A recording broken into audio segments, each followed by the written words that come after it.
Pimply राज्य में आज राजा भीमदेव ने अपने दरबार में एक वैचारिक सम्मेलन का आयोजन किया था, जिसमें पूरे भारतवर्ष के विद्यालयों के सबसे उत्कृष्ट विद्यार्थी भाग ले रहे थे।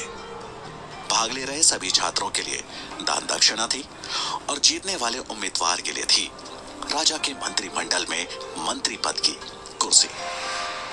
इस सम्मेलन में तक्षशिला का प्रतिनिधित्व कर रहे थे वहां के सबसे होनहार छात्र चाणक्य। दरबार में राजा के महामंत्री कृष्ण स्वामी सभी प्रतिभागियों से एक एक कर देश के समाज के हित के बारे में प्रश्न पूछ रहे थे, लेकिन अब तक एक भी प्रतिभागी ऐसा नहीं मिला था जो उनके प्रश्नों का संतुष्टिजनक उत्तर दे सके। और अब बारी आई चाणक्य की। उन्होंने राजा और पूरे मंत्रिमंडल को नमन कर अपना परिचय दिया। उसके बाद वो अपनी शिखा की गांठ को कसते हुए आ खड़े हुए राजा के सामने प्रश्नों के उत्तर देने। उनके चेहरे पर एक शालीनता का भाव था। महामंत्री ने चाणक्य से अपना पहला प्रश्न पूछा, सबसे बड़ा शत्रु कौन? चाणक्य मुस्कुराए और बोले, अहंकार। अहंकार से बड़ा और कोई शत्रु नहीं।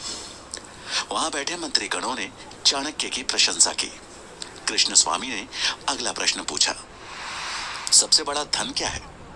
चाणक्य बोले, विद्या। विद्या ही सबसे बड़ा और अनमोल धन है। उत्तर सुन प्रतिभागियों ने तालियां बजानी शुरू कर दी, लेकिन राजा भीमदेव ने उस उत्तर में कोई रुचि नहीं दिखाई। उनके लिए एक राजा के राजकोष का धन ही सबसे बड़ा धन था। प्रश्नों की श्रृंखला को आगे बढ़ाते हुए महामंत्री ने तीसरा प्रश्न पूछा, सबसे बड़ा वीर कौन? चाणक्य का उत्तर था, दानवीर। चाणक्य का यह उत्तर राजा भीमदेव को चुभ गया।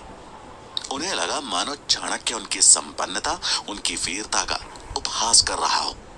उन्होंने अपने क्रोध को काबू में करने के लिए राज सिंहासन को कस के पकड़ लिया। चाणक्य राजा की भावनाएं भांप गए, लेकिन बगैर किसी चिंता के भाव को उजागर किए खड़े रहे। वहां बैठे प्रतिभागी और मंत्रिमंडल ने जब राजा को देखा तो वो सहम गए।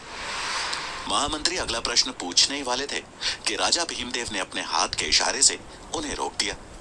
राजा के चेहरे पर गुस्सा साफ झलक रहा था।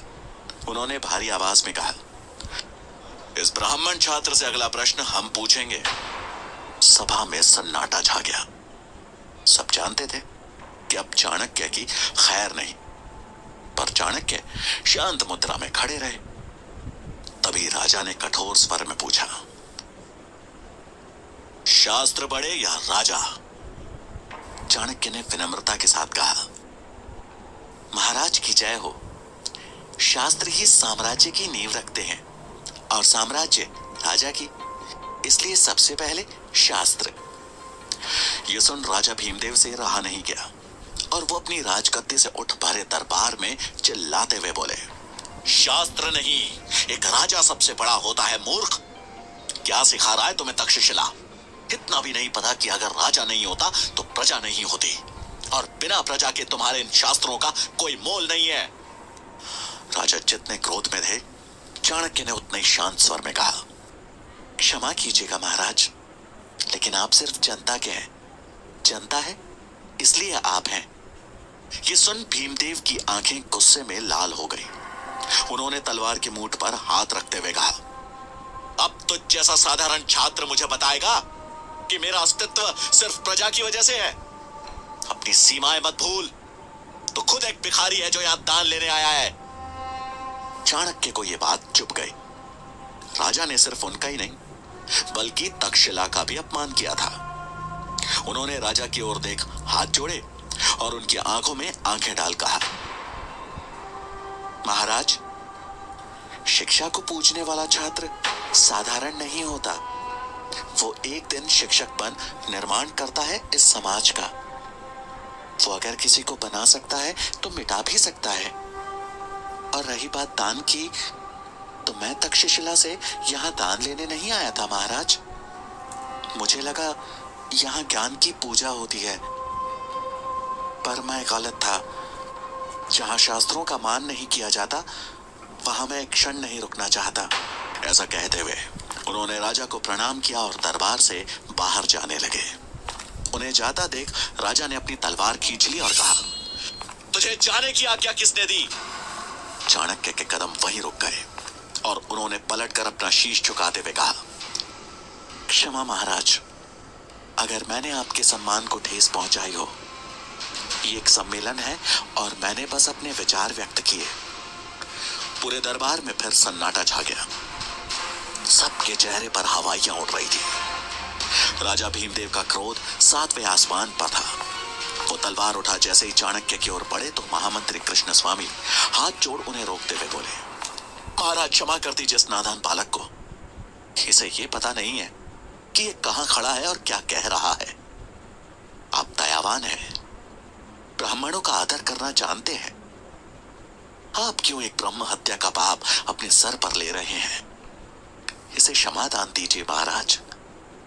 चाणक्य ने भी राजा और वहां उपस्थित सभी लोगों को नमन किया और राज दरबार छोड़ जाने लगे।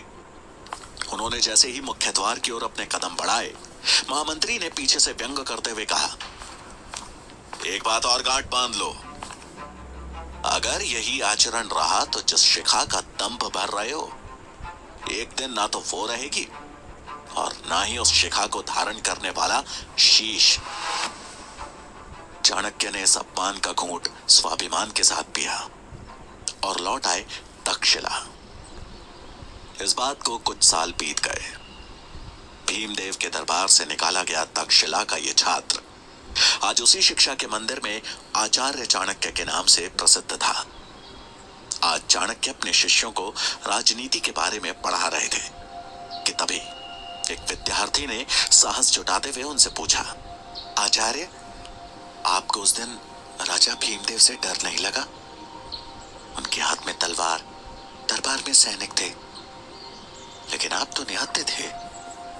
चाणक्य मुस्कुराए और बोले, निहत्था कहां था ना मेरे पास मेरा सबसे बड़ा शस्त्र।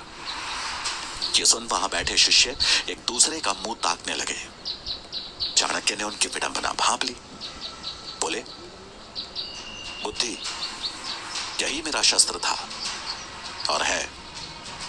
एक बुद्धिमान व्यक्ति अपनी बुद्धि, चातुर्य और विवेक से किसी भी युद्ध में विजयी हो सकता है, फिर चाहे परिस्थिति कितनी भी बुरी क्यों ना हो। ये सुन छात्रों को यकीन हो गया कि उनके आचार्य कोई साधारण आचार्य नहीं है। चाणक्य अगला पाठ शुरू करते कि तभी उन्हें तुरंत पुस्तकालय में पहुंचने का संदेश मिला। पुस्तकालय पहुंच चाणक्य को वहां आए एक संदेशवाहक से पता चला कि गांधार के राजा आम्बी ने बिना लड़े ही मैसेडोनिया के सम्राट सिकंदर के सामने आत्मसमर्पण कर दिया है और अब सिकंदर की नजर संपूर्ण भारत पर है। खबर सुन चाणक्य चकित रह गए और कुछ सोचते हुए वहां उपस्थित आचार्यों से बोले, इसका मतलब तो यह हुआ कि सिकंदर कभी भी भारत पहुंच सकता है। हमें भारत को बचाना होगा और यह तभी संभव है जब भारत अखंड बने। मुझे शीघ्र यह बात मगध के महाराज धनानंद तक पहुंचानी होगी। चाणक्य की बात सुनकर आचार्य मेघनाथ हंसते हुए बोले, आप जानते हैं ना धनानंद कैसा राजा है और भला वो आपकी बात क्यों मानेगा? ये सुनकर चाणक्य ने जवाब दिया, मैं खुद जाऊंगा मगध और अखंड भारत का प्रस्ताव उनके सामने रखूंगा। मुझे विश्वास है कि वो भी भारत को विदेशी आक्रमणों से बचाना चाहेंगे। मेघनाथ बोले, धनानंद सुनेगा और वो भी आपका प्रस्ताव? भीमदेव के दरबार से बचकर निकल आए, अपने को भाग्यशाली समझिए। धनानंद के दरबार गए तो मान और जान दोनों से हाथ धोना पड़ेगा। मेरा सुझाव मानिए और केवल अपना काम कीजिए, बच्चों को शिक्षा देने का काम। भलाई इसी में है। ये सुन के चाणक्य हैरानी से बोले, आचार्य, मैं एक ब्राह्मण हूं और ब्राह्मण का कर्तव्य होता है लोगों को सही दिशा दिखाना। अगर राजा धनानंद अपनी दिशा से भटकेंगे तो यह मेरा कर्तव्य है कि मैं उन्हें सही रास्ता सुझाऊं, नहीं तो सर्वनाश के सिवा कुछ नहीं होगा यहां। आप अपना कर्तव्य भूल गए हो, पर मैं ऐसा नहीं कर सकता। मुझे आज ही मगध के लिए निकलना होगा। चाणक्य को जाता देख मेघनाथ ने ताना कसते हुए कहा, आचार्य, मुझे लगता है ये हमारी आखिरी भेंट है। आप मगध से वापस आएंगे भी या नहीं, इसमें संदेह है। क्यों ना आखिरी बार हम भोजन साथ में करें। चाणक्य उनका प्रस्ताव ठुकरा कर आगे बढ़ गए। उनके जाते ही मेघनाथ मनी मन बोले, इस बार तो ये नहीं लौटने वाला।